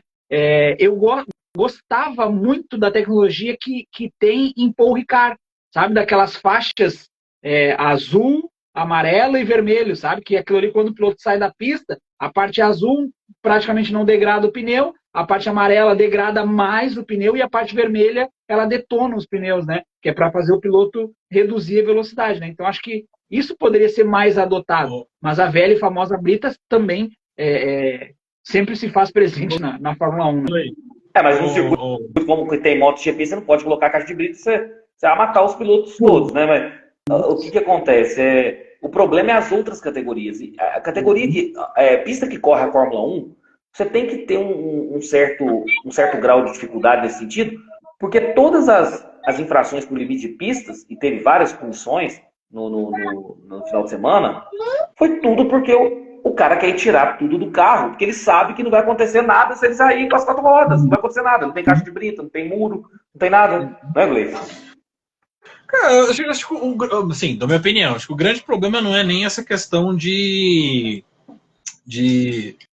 da pista correr outras categorias, porque o WEC corre lá, até o Leonardo falou aí, é um autódromo moderno, eu não gosto, acho bem xoxo, bem arrozinho com feijão, bem meia boca, mas acho que é o seguinte, tem que determinar, se os carros precisam da zebra para poder andar bem, cara, bota o limite à zebra, tem que definir alguma coisa, aí a linha branca, aí, cara, aí fica o negócio, deleta volta, cara, acho que a Fórmula 1 vai ter que chegar num termo ali que... Ou então não deleta, deixa os pilotos fazerem o que eles querem no tratado. Então deixa o negócio comer solto e quem quiser ir além, vai. Se o cara quiser ir fora da pista e errar, vai. Então, assim, eu sei que é o regulamento, tá no regulamento que tem um limite de pista, que não pode passar a linha da branca, eu tenho todo o conhecimento disso. Mas é chato, né? Você vê uma corrida lá onde os pilotos têm que ficar, o engenheiro tem que ficar, olha, não passa da linha branca, olha, cuidado com os limites de pista. Pô, pelo amor de Deus. E ainda digo mais, além disso, um calor insuportável, alguns pilotos passaram mal, por exemplo, o Esteban Ocon chegou a vomitar, o Lando Norris desmaiou depois, o Logan Sargent passou mal durante a corrida e abandonou, Stroll, Albon e Magnussen tiveram dificuldades para deixar o carro, o Leclerc teve dificuldade até para enxergar, então nós tivemos o calor insuportável, essa questão dos limites de pista, desgaste excessivo dos pneus e a FIA regulamentando como deve ter as paradas. E sem contar que em 2021, que foi o primeiro GP do Qatar, nós tivemos 3 abandonos por estouro de pneus. Então, ou seja, a Pirelli não conseguiu sanar esse problema do desgaste de pneus. Tanto é que a FIA foi obrigada a fazer pitstops obrigatórios, iguais para todos, assim dizendo. E um GP que está renovado até para 2033. Vinícius, como melhorar esse GP do Qatar? Calor, desgaste de pneus, limite de pista? Isso aí tu trouxeste agora me informar a ter argumentos que o Egleidson, que eu falei, estava falando com o Egleidson justamente sobre isso. Cara, essa questão de monopólio não é uma opinião minha, tá? Vamos colocar que pode ser uma opinião polêmica ou não. Vocês podem concordar ou discordar, tá tudo certo. Mas assim, esse dado que tu traz agora, Luiz, que houveram 3 estouros de pneu. No GP 2021. Em 2021. Primeiro, que agora nós estamos em 2023. E esse problema de desgaste ainda não foi sanado pela Pirelli, mostra que a Pirelli não evoluiu. Né? Então, eu acho que o monopólio não é saudável para ninguém. Né? Minha opinião, é que deveria ser aberto para pelo menos mais uma fornecedora de pneus, como era antigamente. O Egleidson tem uma opinião totalmente contrária, eu respeito isso. Mas o dado que trouxe agora só corrobora a minha opinião, a minha tese, de que a Pirelli parou no tempo. Ela não evoluiu. Não, ela já afirmou que só vai até 2028. Então, qual a razão de eu querer estudar mais, de eu querer investir, atualizar, progredir, atualizar? Eu já sei que eu vou parar em 2028. Você acha que eu vou fazer um trabalho de desempenho, de análise de desempenho aqui para melhorar o esporte? De maneira alguma. Eu sei que até 2028 só que eu não vou renovar mais com a Fórmula 1, ela já deu essa declaração. Então não tem um mínimo de vontade, de boa vontade da Pirelli em melhorar essa questão. Eu sei que até foi uma questão do Cid, a gente pode até emendar o assunto, que ele perguntou lá atrás, que é a questão do papelão da FIA em relação a isso. Você tem uma equipe dominante na Fórmula 1 com um carro com o Max Verstappen. O único pulo do gato que você tem, não só com o Max Verstappen, com o Schumacher, com o Hamilton, com toda a dominância da Fórmula 1, o único pulo do gato que você tem é estratégia. E aí a FIA me lança uma estratégia obrigatória de parada de pneus. Aí como que vocês querem que eu dou nota 10 para uma corrida dessa? Não tem jeito. Não tem jeito. É ridículo. E aí você troca até na volta 18, viu? Aí você está na transmissão lá, Max Verstappen tem até a volta 50 para trocar o seu pneu. Fulano tem até a volta 48 para trocar o seu pneu. Isso é ridículo, Vinícius, não é? A FIA, mais um papelão da FIA. Mais um papelão da FIA, né? Essas direções de prova, que são 2 diretores de prova que se revezam durante o ano, né? E juntar os 2 não dá meio diretor de prova decente, né? E a gente vê essas decisões totalmente esdrúxulas. Eu vivi, Luiz, o Egleidson, o pessoal que está aqui nos acompanhando e nos ouvindo pelo podcast e nos assistindo pelo YouTube, eu vivi para ver uma sessão de familiarização da pista. Ou seja, isso é uma grandíssima bobagem. Mais uma bobagem feita pela FIA. Né?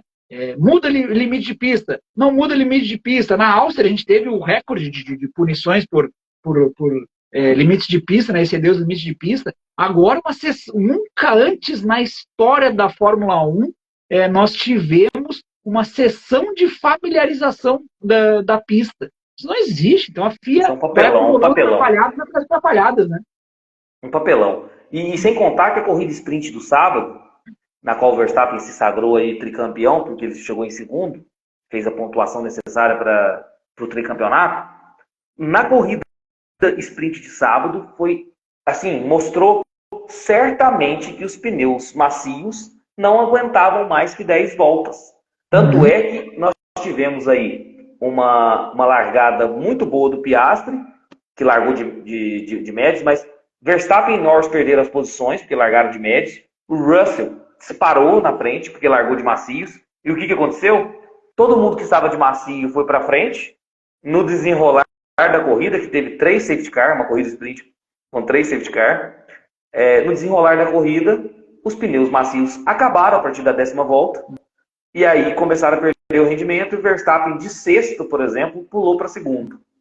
E o Norris pulou para terceiro. E aí Russell, não me lembro mais quem, que estava lá para frente por conta do pneu macio, perderam o rendimento. Então, ou seja, a corrida sprint já era um fator que os engenheiros poderiam estudar essa questão de estratégia. E aí vem, no domingo, uma nota da FIA colocando o primeiro stint obrigatório até a volta 18. Então, assim, cara, deixa os caras correrem.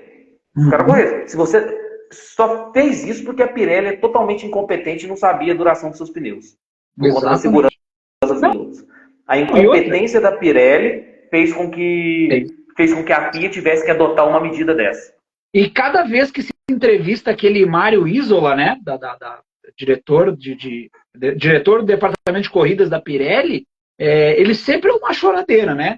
Quando é questão de chuva, que vão lá entrevistar ele porque a Fórmula 1 não corre mais na chuva, ele vai lá e diz, não, a gente faz os pneus, mas acontece que a gente não consegue evoluir porque as equipes não treinam, a gente pede, mas as equipes não treinam. Meu amigo, não tem essa questão de pedir. Você tem que chegar lá e dizer assim, precisamos testar os pneus de chuva. Se não testarmos os pneus de chuva, não tem pneus para o final de semana, ok? Ok. Os pneus de chuva, a tecnologia não evoluiu nada. Os pneus slick não evoluíram nada, sabe? Então, assim, a gente vê a Pirelli parada no tempo. E aí, trouxeste outro dado que eu tinha me esquecido aqui, que é justamente isso, que ela só vai até 2028. Então, para que ela vai investir dinheiro, e não é pouco dinheiro, né? Para que ela vai investir dinheiro em tecnologia, em pesquisa, em desenvolvimento, se ela já está saindo?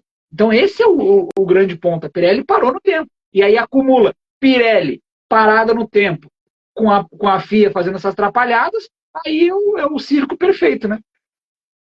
É isso aí. Deixa eu resumir rapidinho, então, a sprint, que foi uma largada boa do Piastri. Quem largou de pneus macios também tiveram largadas boas, como o Russell. Verstappen e Norris perderam as posições. Leon Lawson rodou e gerou um safety car. Aí o Russell de macios passou o Piastri. Depois Logan Sargent saiu da pista, mais um safety car. E aí depois das 10 voltas aí os pneus macios começaram a perder rendimento.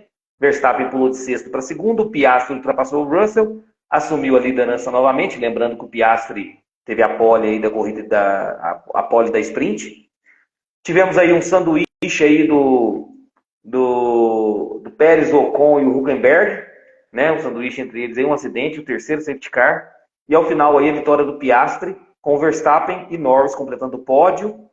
E aí o Verstappen se sagrou tricampeão mundial. Deixa eu passar os 8 primeiros rapidinho que pontuaram. Primeiro Oscar Piastri, segundo Max Verstappen, terceiro Lando Norris, quarto George Russell, quinto Lewis Hamilton, sexto Carlos Sainz, sétimo Alexander Albon, oitavo Fernando Alonso.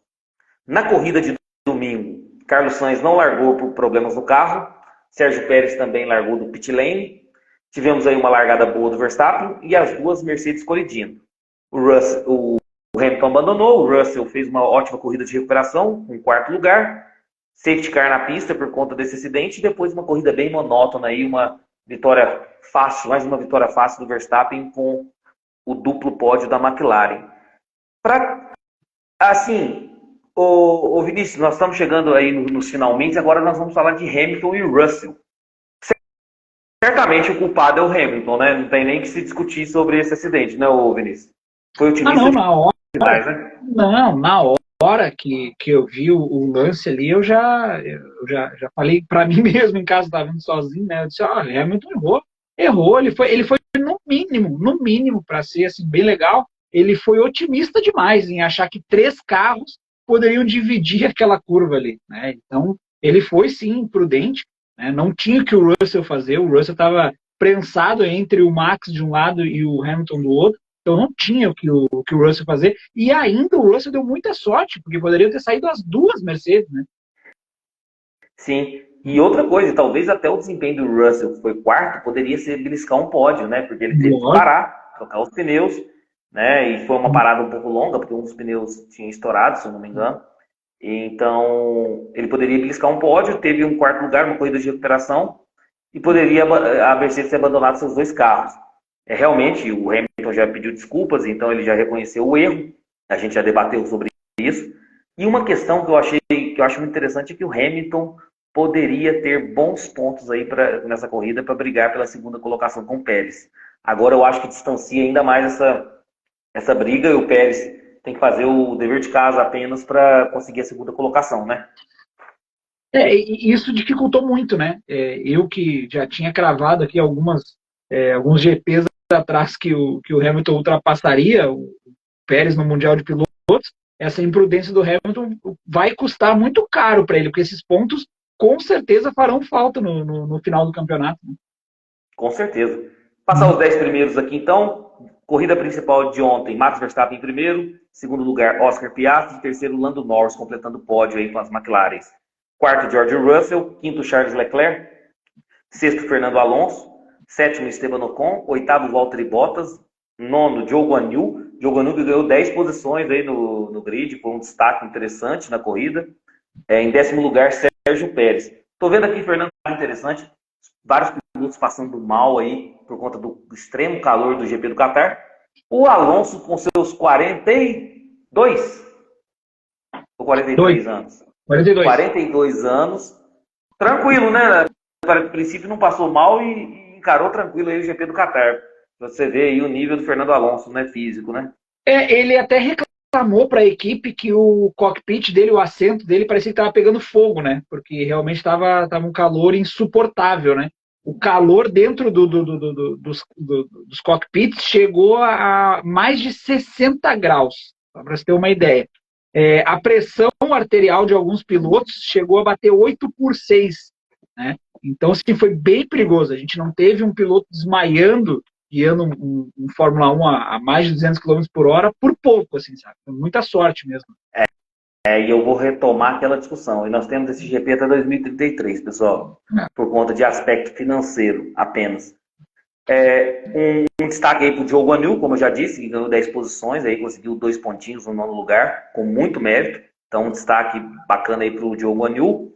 Outro destaque interessante, Alexander Albon, da Williams, liderando uma volta no GP da Fórmula 1. Isso não acontecia com a Williams desde 2015.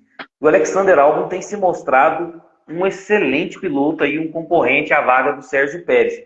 Eu ouso dizer que talvez o piloto destaque dessa temporada para mim, por conta do carro que tem, seja o Alexander Albon.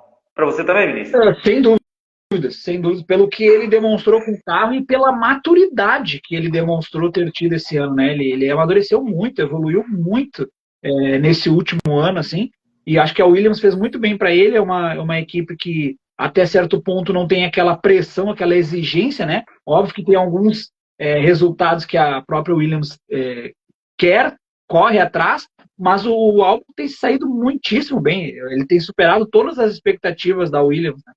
Sim. Q3 direto, zona de pontuação direto, inclusive conseguiu liderar uma volta aí, por mais que seja os pit stops do Verstappen, mas que estava lá pro próximo. Né? Que infelizmente não contou. Não completou uma volta completa. Não deu uma volta completa. Porque ele entrou nos boxes, né? Ele não cruzou a linha de chegada. Quando ele assumiu a ponta, na outra volta que ele iria cruzar a linha de chegada, ele entrou nos boxes. Então não contou com uma volta liderada. Então, infelizmente, né? Talvez não entra nessa estatística aí, né? Porque a transmissão da Band colocou que o Williams não liderava uma volta desde 2015. Talvez essa volta dele não entre aí nas estatísticas por conta disso. Bem lembrado, Vinícius. Nós tivemos muitas punições, Lance Stroll 10 segundos, Pérez 10 segundos, Gasly 10 segundos, Albon 5 segundos, tudo por conta de limite de pista que a gente já discutiu bastante aí desse GP do Qatar. Piloto do dia, Oscar Piastri. O Egleison, para você foi o piloto do dia também? Não, para mim o piloto do dia foi George Russell. Corrida do Russell, né? Pela recuperação que ele teve, a situação de bater com um companheiro de equipe, George Russell. Piastri fez uma bela corrida, mas o piloto do dia foi o George Russell, na minha opinião. Eu vou ficar com o Oscar Piastri ainda, embora os argumentos do Egleison sejam excelentes, porque um segundo lugar também para o Piastri aí, que é muito novo na Fórmula 1, é realmente uma maturidade excepcional, e batendo o Lando Norris, batendo na sprint, no qualify da sprint, na corrida sprint, e também batendo o Lando Norris aí na corrida. Mas interessante o seu voto, Egleison. E você, Vinícius? Para mim é o Russell, né? Eu acho que em circunstâncias normais, tá? Que você erra, né? Já é difícil retomar a concentração e voltar para a corrida. Em uma situação em que o teu companheiro bate em ti e o teu companheiro é nada mais, nada menos que Lewis Hamilton, imagina como que não estava a cabeça do Russell na hora que ele teve que voltar para a corrida. Porque é aquilo, né? Você tá aqui, ele tá pensando assim, cara, esse cara, quando chegar nos boxes, ele vai falar tão mal de mim, né? Para todo mundo. Então, tipo assim, cria aquela pressão interna no próprio piloto, né? Ele se cria essa pressão, e ele ter superado isso, ter superado o toque, né? Ter conversado com a equipe na mesma hora, ter dito que não viu, ele não viu mesmo, né? E mesmo ele não tendo culpa nenhuma, ele ainda se justificou. Então, o Russell mereceu o voto de piloto do dia, né? Show de bola. Volta mais rápida. Max Verstappen foi na volta 56, 1:24.319. Então, o Max Verstappen conseguiu aí seu 10º hat-trick. Pole, vitória e volta mais rápida. Classificação do campeonato de pilotos, os 10 primeiros. Max Verstappen, 433, já tricampeão mundial. Segundo lugar, Sérgio Pérez, 224. Terceiro lugar, Lewis Hamilton, com 194, aí os 30 pontos de diferença. Quarto lugar, Fernando Alonso, 183, chegando aí no Lewis Hamilton, mas a Aston Martin deu essa caída aí de produção, mas a Mercedes também, vai ser uma briga interessante. Quinto lugar, Carlos Sainz, 153. Sexto lugar, Charles Leclerc, 145. Olha, em sétimo lugar, Lando Norris, com 136. De olho aí no Lando Norris, pode conseguir aí uma boa colocação no campeonato de pilotos com essa ascensão aí da McLaren. Oitavo lugar, George Russell, 132. Nono lugar, aí já tem o Oscar Piastri em nono com 83 também. Décimo lugar, Lance Stroll com 47.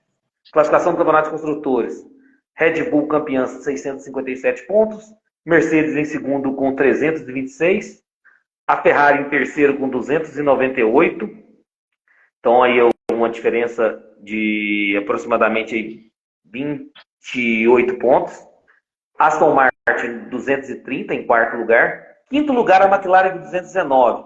O Iglesias, 219 da McLaren em quinto para a Mercedes que está em segundo com 326. É difícil de alcançar ou você acha que é possível nessas 5 etapas finais? O Vinícius falou que nas últimas 5 etapas a McLaren fez 114. 114.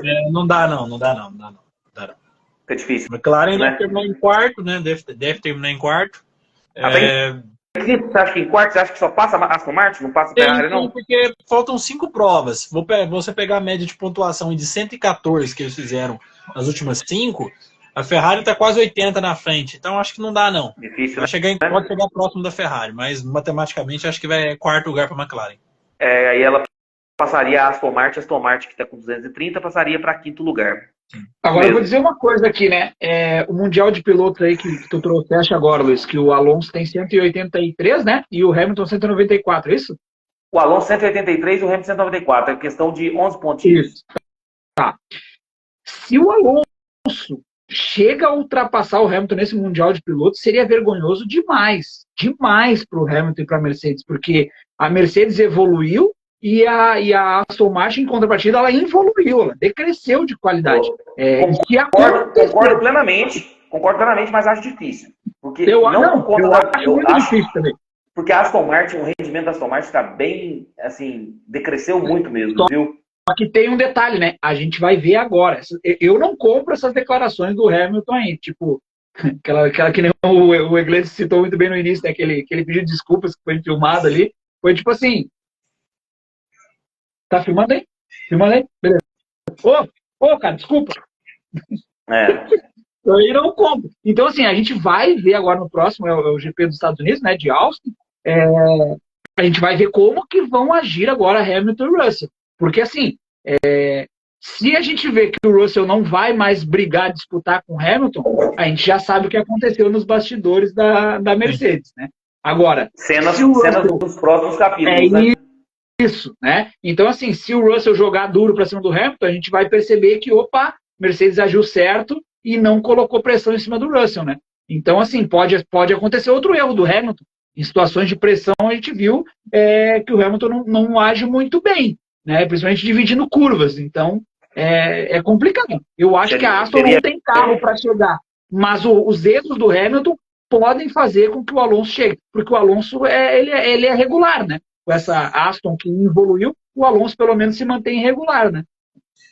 Sem dúvida seria uma vergonha para a Mercedes e para o Lewis Hamilton. E lembrando que o Egleison trouxe o dado aí mais cedo, que o Alonso conseguiu colocar o carro no Q3 todas as corridas do campeonato. Então, ou seja, entre o top 10, o Alonso certamente vai ficar. Então, o Hamilton tem que preocupar em ficar à frente do Alonso. Ou se ficar atrás, que seja numa situação que seja pouco a diferença de pontuação entre os dois. Mas a gente viu o declínio, sim, da Aston Martin. Por isso que eu acho que seria vergonhoso para a Mercedes e para o Hamilton, mas embora eu acho que não vai acontecer por causa do declínio da Aston Martin. Então a McLaren vem em quinto com 219 pontos. Sexto aí vem o pessoal dos 2 dígitos apenas. Sexto, Alpine, 90 pontos. Sétima, Williams com 23 pontos. Oitavo, Alfa Romeo com 16 pontos. Nono lugar, a Haas com 12 pontos. Que briga interessante aí para o oitavo lugar. Alfa Romeo 16 e a Haas 12. Imperdível. 10º lugar, a AlphaTauri apenas com 5 pontos. Meus amigos, vou falar os palpites para vocês aqui. O Egleison costuma dar risada aí, mas dessa vez, meu amigo, eu cravei 100%. É porque você deixou de acreditar no Pérez, as coisas aconteceram. As coisas aconteceram. Cravei 100%. Falei que a pole seria do Verstappen e acertei. Falei que a vitória seria do Verstappen e acertei. Falei que o segundo lugar seria do Oscar Piastri e acertei. Falei que o terceiro lugar seria do Lando Norris, acertei. E falei que volta mais rápida seria do Verstappen e acertei. Dessa vez eu cravei todos os palpites. Você fez a fezinha de verdade ou só ficou no palpite do podcast? Cara, não fiz a fezinha, não fiz só o palpite do podcast, meu Deus. Se eu fizesse a fezinha, eu tinha errado todos. Se eu tivesse feito a fezinha, eu tinha errado todos os palpites, pode ter certeza disso. Então essa live não estaria acontecendo, o Luiz já estaria bêbado, cheio de dinheiro. Sim. Próximo GP daqui 15 dias, GP dos Estados Unidos, em Austin. Faremos aqui a prévia e a análise também. Então, acho que nós falamos um pouquinho de tudo aí, dessa live do GP do Qatar. O Egleison, mais uma vez, satisfação, curtiu trocar essa ideia? Sempre, meu amigo. Retornaremos daqui 15 dias falando bastante bobagem, asneira e informação. Vini, daqui 15 dias nós vamos estar analisando aí o GP dos Estados Unidos e você falando bem, tecendo elogios para o Sérgio Pérez, ok? Isso não vai acontecer. Nós estaremos juntos sim, mas elogios ao Pérez, infelizmente, não será possível. Não lembro que nós falamos, mas só um relato. O Norris conquistou o 3º pódio consecutivo, né? A McLaren não tinha isso desde 2012, quando o Hamilton fez 3 pódios consecutivos. Aí, informação é com o Egleison. Então sigam aí, Somos Fórmula 1, que você vai ter esse tipo de informação, que essa nem eu não sabia, não tinha notado, não. Então aí, ó, sigam Somos Fórmula 1 com o Egleison aí. Aí é o seguinte, próximo GP dos Estados Unidos aqui 15 dias, Egleison, eu vou torcer para ser um Grand Chelem do Sérgio Pérez, cara. Eu ver o que o Vinícius vai falar. Eu quero que tu bote o teu dinheiro no Pérez, isso que eu quero que tu coloque. De jeito nenhum. Oi, vamos apostar num Grand Chelem do Pérez, abandono do Verstappen e pódio do Hamilton. Boa. Vini, o Egleison, quem participou com a gente, satisfação. Pessoal, deixa o like no vídeo. Quem tiver em podcast, avalie o nosso conteúdo. Sempre importante, fortalece nosso projeto. Até a próxima, Vini. Até a próxima, Egleison. Quem nos acompanhou também. Abraço. Valeu, pessoal. Até a próxima. Falou, Grande abraço.